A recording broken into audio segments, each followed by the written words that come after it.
It's not surprising we had US denying that Lebanon was not part of the agreement.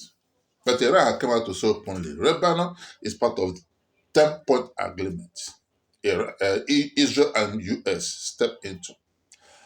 Maybe they're using Lebanon as a reason to push Iran into committing itself to fight again.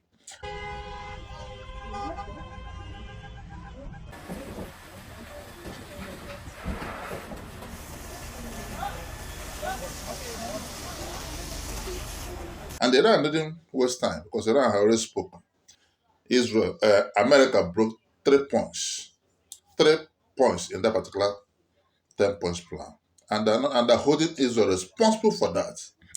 They didn't waste time in allowing Hezbollah to fire back into northern Israel immediately. The war started again. And next one we are hearing is listen to this. I've seen a lot of inaccurate coverage today from the media about these negotiations and these plans already. So let me be clear and correct the record. The Iranians originally put forward a 10-point plan that was fundamentally unserious, unacceptable, and completely discarded. It was literally thrown in the garbage by President Trump and his negotiating team. The president's red lines, namely the end of Iranian enrichment in Iran, have not changed. And the idea that President Trump would ever accept an Iranian wish list as a deal is completely absurd. The president will only make a deal that serves in the best interests of the United States of America, and he as a negotiating team will focus on this effort over the next 2 weeks, so long as the Strait of Hormuz remains open with no limitations or delays. Now, talking of trashing the 10 point into dustbin by Trump, it sounds funny, but after the whole talk of trashing into dustbin, J.D. Vance have already said that he's leading U.S. negotiators to meet Iran and Pakistan. Because Pakistani president was really spoke out heavily against Israel for bombing Lebanon. Pakistan says U.S. ceasefire included Lebanon. Israel and U.S. are lying. Wow. And Pakistan president said openly that Lebanon was part of the agreement. U.S. should not turn back from what they agreed on because it's about honor. About honor. Yes. You got to a point that you can't move again. You say, okay, I agree. Iran's parliament speaker says US and Israel violated the ceasefire agreement. In such situation, a bilateral ceasefire or negotiation is unreasonable. Iran's 10-point proposal based on the Supreme National Security Council statement. Number one, a formal US commitment to non-aggression against Iran. Two, continued Iranian control over the Strait of Hormuz. Three, recognition of Iran's right to enrichment. Four, full removal of U.S. primary sanctions. Five, full removal of U.S. secondary sanctions. Six, termination of all UN Security Council resolutions against Iran. Seven, termination of all IAEA Board of Governors resolutions against Iran. Eight, payment of compensation to Iran. Nine, withdrawal of U.S. military forces in the region. 10, ceasefire across all fronts, including attacks against the Islamic resistance in Lebanon. Now you have to pull back to the Lebanon issue. Anyway, let's see what happens. Because Iran went ahead to block Strait of Hormuz again. If Israel continue to bomb Lebanon, we are blocking it again. Iran hit back as Lebanon bombed. Strait of Hormuz blocked again. You want to bomb Iran? Bomb them. They're ready for that. They be bombing from day one. Now you tired. Okay? Because Iran made it clear, more bombing we will receive again. We will blow, we will destroy all the energy plants, all the sanitary water system of your allies in the Middle East. And you don't want your God state kings to die of darkness and no water. Let's see how this goes. But we pray for peace to reign, actually. We pray for peace to reign. Iran parliament speaker made it clear that there's no need of this negotiation. It's of no use.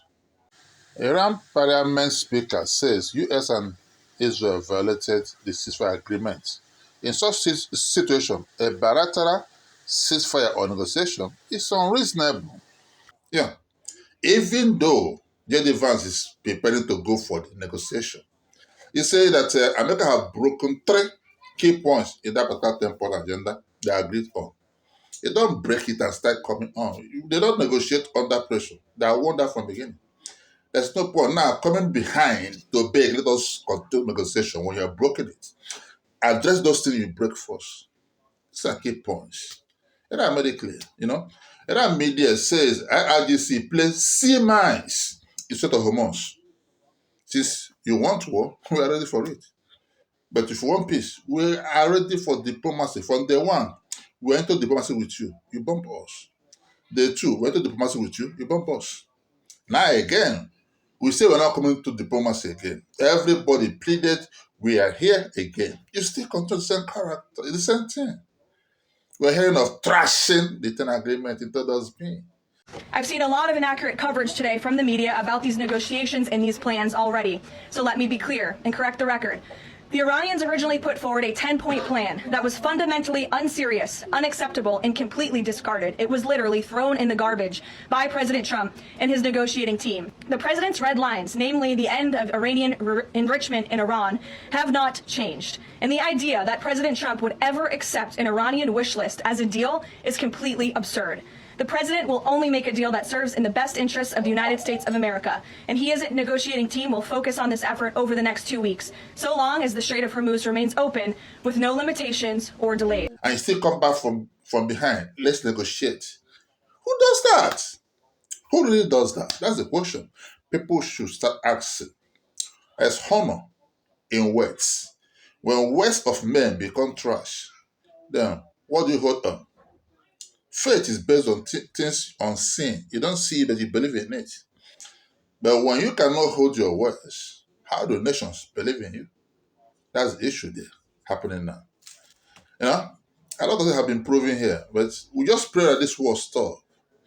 We pray that this will stop. Iran wants to see mine risk as it announces new shipping route. Iran have announced new shipping routes. I said it before, Iran won what is called a strategic victory. Now, nothing you do now will take it back from them. That's the point. The ceasefire between Iran and the US is going on as planned. Iran delegation has already been escorted from Iran to Pakistan, according to reports we are getting, with Pakistan fighter jets protecting it. You can see it here.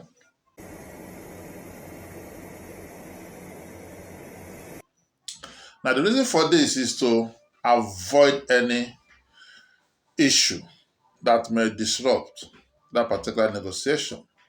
Roads are closed ahead of the historic US-Iran summit in Islamabad. Interests want to stop it from happening. Just like the first negotiation that was taking place, Iran got bombed. Second one taking place, Iran got bombed. It's of invested interest. And that's what they're trying to stop from happening now. I will say that over 50,000 American soldiers are all around Iran, and more are coming, both Navy, both Air Force. This is huge breaking news coming in. Over 50,000 troops and 40% of American Navy land near Iran. The United States has now deployed more than 50,000 troops across the Middle East, with numbers continuing to surge. Thousands of Marines are being rapidly transferred from San Diego straight into the region. A massive military buildup is underway. But it's not just numbers, it's what's arriving. Thousands of Marines have been rapidly deployed, including forces aboard amphibious assault ships like the USS Tripoli, bringing fighter jets, helicopters, and rapid response ground units into the region. At the same time, elite units like elements of the 82nd Airborne Division are being positioned for fast deployment, signaling readiness for high-intensity operations if needed on the naval side. Major U.S. warships and carrier strike groups are already operating near key areas. Well, when Trump was asked about that, he said that American soldiers need to be there to see that everything goes on fine. Because Iran made it clear they can never negotiate under any kind of intimidation for anybody. That's why they fought. They refused to surrender unconditionally. Simple. Having said that, Iran should be watchful, having explains the hard to wise while negotiating. Let it not be that while negotiating, they will now have a surprise. Because if the negotiation did not go well, that means there will be new battle ahead of all of us. But we hope and pray that this particular negotiation will go on well. So this particular ceasefire will be permanent. But one thing is for sure, Iran emerged out from this particular battle a winner. Iran is now the second most powerful military in the world. And what makes this moment shocking is that this status didn't come from nuclear weapons. It came from what Iran actually showed on the battlefield. Iran took a full-force, multi-front assault from the United States and Israel and kept operating. Almost no country on Earth has ever been tested like that. And here's the part that changes everything. Iran is the only country in recent decades that has had both the capability and the willingness to directly strike U.S. military positions, even U.S. naval assets. That's a line Russia hasn't crossed, even while taking massive losses in Ukraine with U.S. support flowing to Kyiv. Russia knows exactly who is supplying Ukraine, but it hasn't targeted U.S. bases. China hasn't crossed that line either. For all its military growth, Beijing has avoided direct confrontation with U.S. forces. And nuclear-armed states like the U.K., France, India, and Pakistan have never shown the ability, or the readiness, to withstand a full-scale clash with the United States. Iran did, and that alone forces the world to rethink the balance of power. Not just a regional power, but before the eyes of the world. Second or third or fourth place superpower in the world today. Seriously. Because they did what no force, no army had tried before. No army in the world have exchanged fire, have tried to fight back when America comes after them. Not to talk of when two nuclear powers, America and Israel, came after a non-nuclear power. And now who figure out a more powerful nuclear weapon that is more dangerous than atomic bomb, which is Strait of Hormuz. Dmitry Medvedev, former president of Russia, said, "It is not clear how the truce between Washington and Tehran will play out. But one thing is certain, Iran has tested its nuclear weapons. It is called the Strait of Hormuz. Its potential is infinite. With Strait of Hormuz, Iran can hold the world captive. That's what is proving now. We pray that this war stop permanently.